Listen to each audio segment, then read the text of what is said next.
You're listening to Radigan's Rockcast, a series focused on talking about music from the 50s, 60s, 70s, 80s, and even current.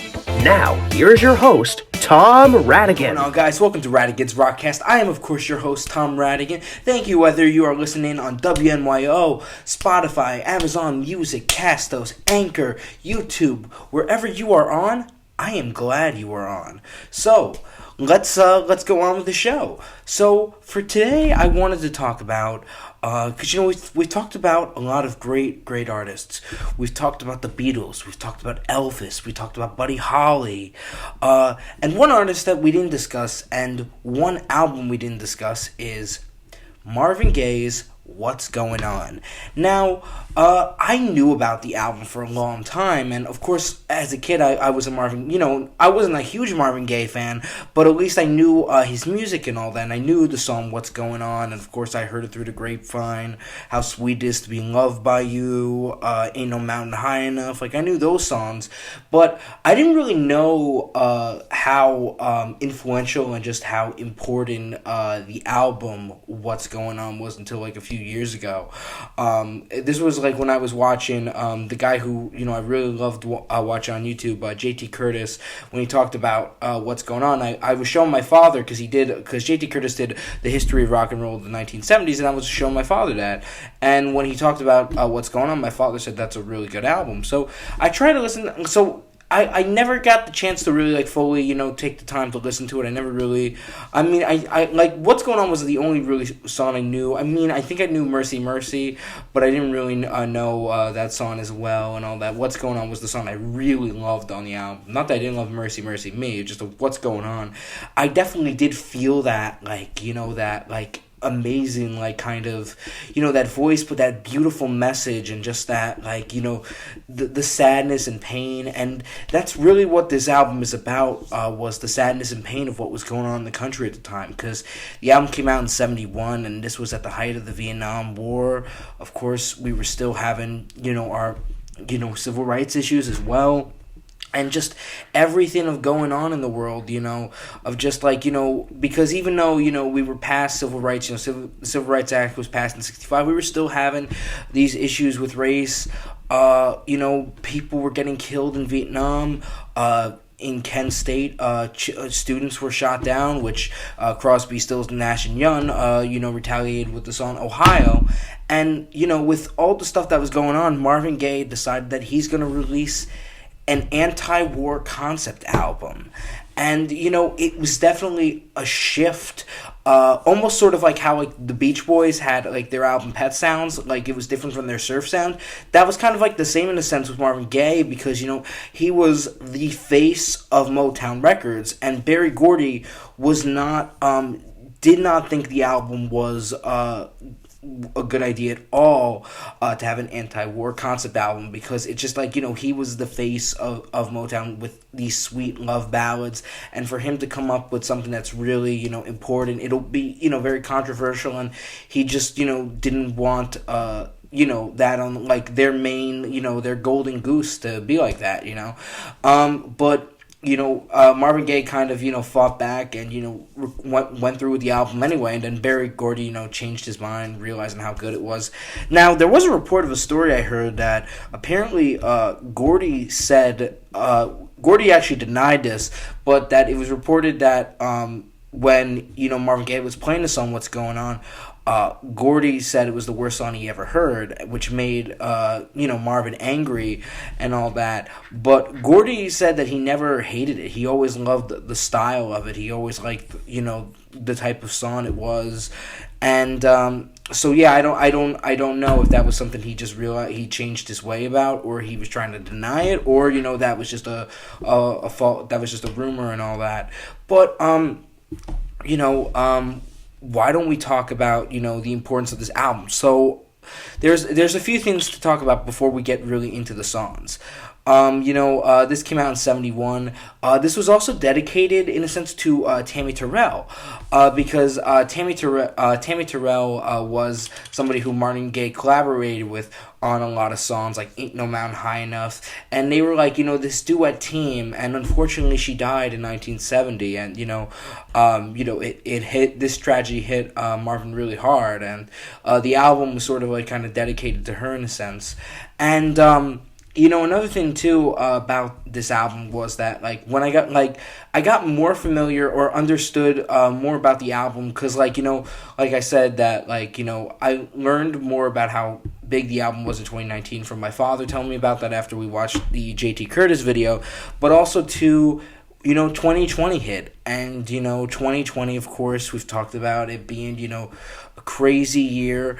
Of course, it was the year of COVID, but it was also the year of George Floyd and Black Lives Matter protests, and for some reason that album started to seem relevant again, and started to seem even though Marvin Gaye has been dead for almost 40 years, the types of songs that he was singing were relevant with what was going on. So at that time there were a lot of videos talking about going through how do we get through this with Black Lives Matter, with the Black Lives Matter movement, how do we get through with, just people, African Americans, not getting shot down by police officers. And for some reason I watched a video of Polyphonic talking about this album, just how, and when you listen to this album, because this year marks the 50th anniversary of the album, and that it's, what's crazy is that everything he's singing about is still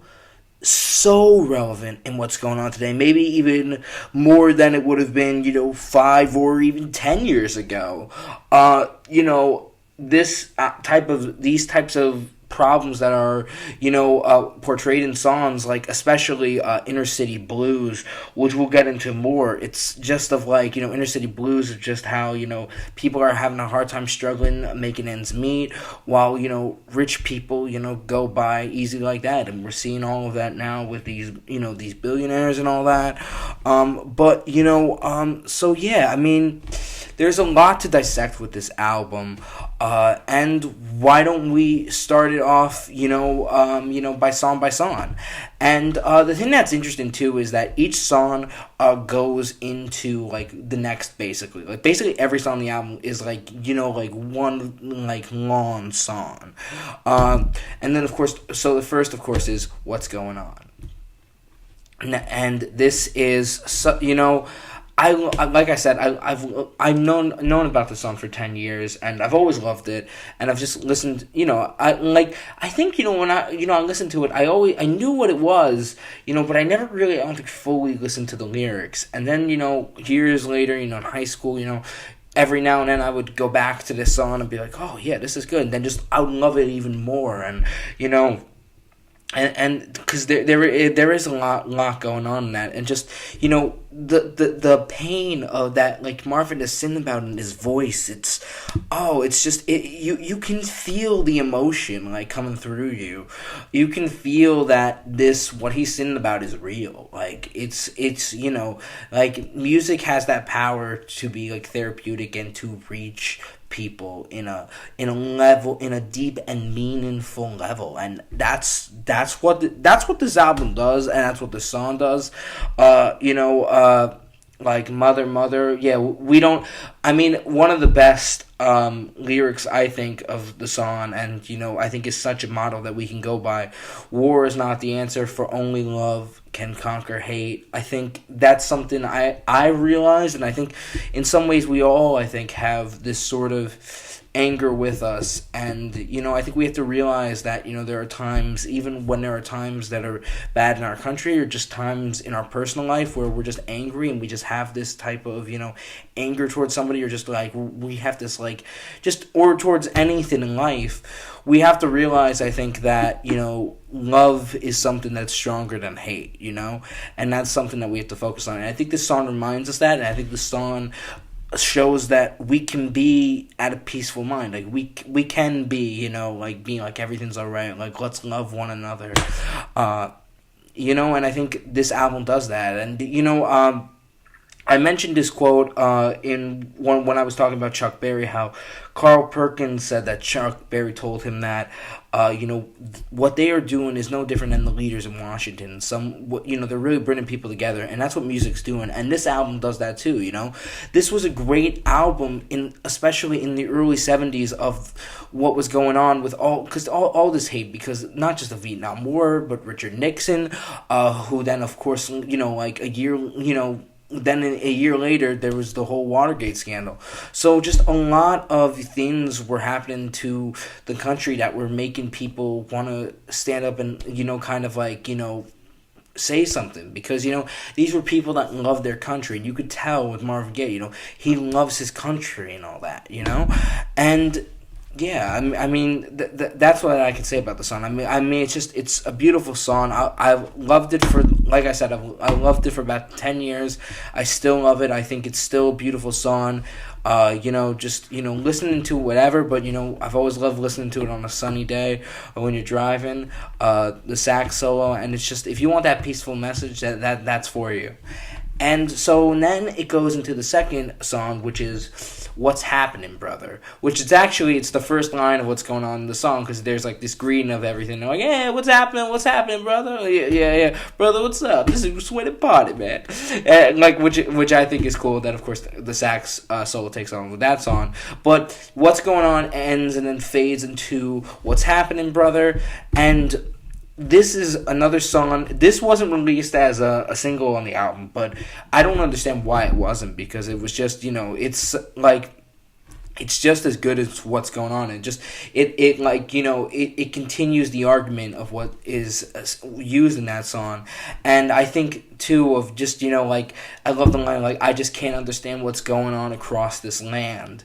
The way he sings that, it's just, that's the thing I think too. What's great about this album is, of course, the instrumentation is beautiful when it comes to an album, structure of songs, but it also depends on how you sing it and how good the singer is. And you could tell that he, really is going into he's pouring his heart and soul into this, and this is something he's passionate about. And this is, and when somebody has that much passion, that's what makes you want to listen to something more. And then we go into the third song, which is, it's a very, like, just, like, common, song, very, I think, is majestic the word for it, like that kind of feeling. Flying high into a friendly sky. The way, like, how his voice is just in a soft falsetto voice, and the melody is soft, and it's just, it's so beautiful, because it's like, when you're listening to this album, I will admit, like, sometimes you can just pass through and, forget which song you're on, because it's like each song's the same. Like, you feel like each song's the same. You forget, like, oh, it's going to the next one. But this song, it's just, there's just so much. I mean, like, it's just like you can just really listen to it, but, like, hear the trouble of what's going on, and hear the types of pain that he's speaking about. And then it goes on into the next song, which is "Save the Children." Now, "Save the Children" is not, like, my favorite song on this album, and it's funny how that was released as another single, which I'm not saying that it's bad that it was released as, like, a single of the song, but I'm surprised that, like, "Flying High in the Sky" or "Flying High in the Friendly Sky" or "What's Happening, Brother" wasn't released as a single then either, because those, I think, are just as heavy influence songs, and, like, really, I think, dominating songs on this album. But yeah, no, this song is good because, I mean, it's more of like he talks in it, and then, like, not as much is going into the song, and that's, I think, my problem with this album is it's a little, mellow for me at some times. Like, there are some songs where it really doesn't go anywhere in the chorus, like, where it's just like, he's just doing one thing, like, because in this one he's more just, speaking and, singing a little, but there's not as much, like, action going on in the melody in some of these songs, like, but this works, and then we've got, on the fifth track, "God Is My Friend," that, of course, has a little bit more of a beat to it, and, something a little bit more of a catchy melody, and, just has a good message too of bringing, type of, whatever spiritual, whatever religion you believe, and just I think kind of wanting some kind of, I think that this album and this type of these songs are about like bringing reflection to yourself, of bringing what what means a lot to you, whether that is religion or peace or love, and all that.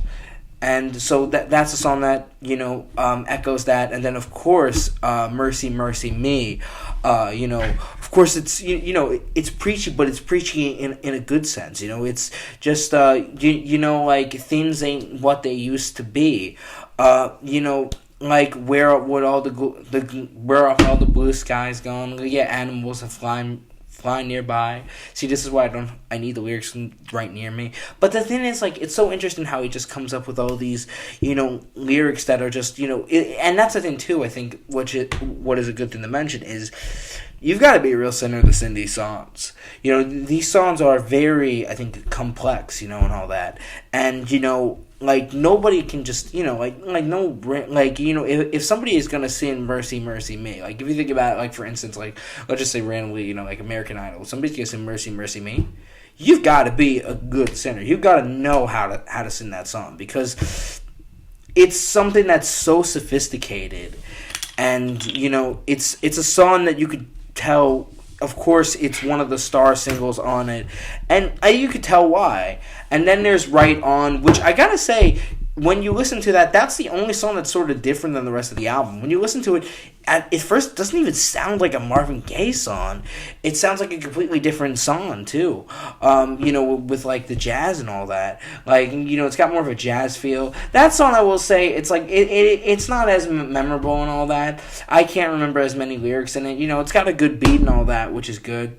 And then, Holy, Holy, that, I think, starts, like, kind of brings a little bit more of an introduction to our last song, which is, of course, like I think one of the highlights of this album, which is "Inner City Blues." And then, of course, in parentheses, "Makes Me Wanna Holler." And the way this song, the way it rolls off the tongue, but like first with the bass line, and then like the Marvin going into like that little da da da da da da da da, and then just going into like that, like to stuff like rockets, moonshots. Like when I talked about earlier how this album really relates to times today. Like when I was listening to this song, I was thinking about all the things that are going on today. Spend them all in the have-nots. I think it kind of talks about people trying to survive, and my natural fact is, honey, I can't pay my taxes. And I think like that says something too, like especially when we live in a world where billionaires are not paying their fair share in taxes. Not to get too political or anything, but I feel like this song is reaching to that too. That is reaching to that we're all equal, but we're not treated that way. And in some ways, unfortunate. It's unfortunate that these songs, are still similar today, because it just shows that we still have issues, and we still have a lot of work to do as a country, and all that. And of course, we've had issues with the last 4 years, with everything. And like I said, I'm not trying to get too political and all that stuff, but you can't deny what is going on, or like what has been around in the world. But what was cool about back then, because of course there were a lot of their own issues back then. Of course, we're living in one of the craziest times in history of right now, with COVID-19. But in the 70s, 50 years ago, people were living through something crazy too, of Vietnam War, and just of people going to war that we didn't know why we were there. And I think the real thing about this is that when there are issues in the world, great art can be inspired.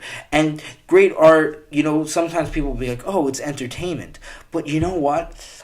art can inspire, move, and change, and that's what I think this album does that. I think this song does that. I think this is a great, I think this album just really works. And another thing to mention is in 2020, Rolling Stone added a new 500 albums and all that. For years they had Beatles, Sgt. Pepper at number 1, Beach Boys' Pet Sounds at number 2. They put Marvin Gaye's "What's Going On" as number 1, as the best out of the 500 albums, best 500 albums of all time, and I can see them saying that. Now, like I said, do I think it's the most perfect album? No, I think there are some weird glitches here and there, especially at the end of Holy Holy. It seems like there's a jump, every time I've heard it, it seems like there's a stop and then it starts again, and it's still the end of that song. It's not like the new song begins. It's just you hear music and then it stops, yet the song is going, and then you hear the note again, and then it goes into the next song. I don't know if that was done intentionally or to introduce that, and they just accidentally put it still on they were still on the whole Holy track, the Holy Holy track, instead of the Inner City Blues track, when recording it, but when recording, when they were engineering it, but yeah, no, all these songs are so important, to the world and all that stuff, and this is a great anti-war concept album of just and just It works really well, and I think the real thing I gotta say is that if you really want to know what this album is about, or if you want to listen to Marvin Gaye's music, or you're curious, then you just got to listen to the whole album. You just got to listen to it from the beginning to the end, from What's Going On to Inner City Blues, And the one thing I do want to mention with that too is what I really love too is how there's a reprise of What's Going On at the end of Inner City Blues. I think it's so beautiful and the perfect way to end the album. And why not the perfect way to end this episode? Well, I thank you guys for tuning in and listening to me talk about this. I really love doing these types of passionate discussions of music with you.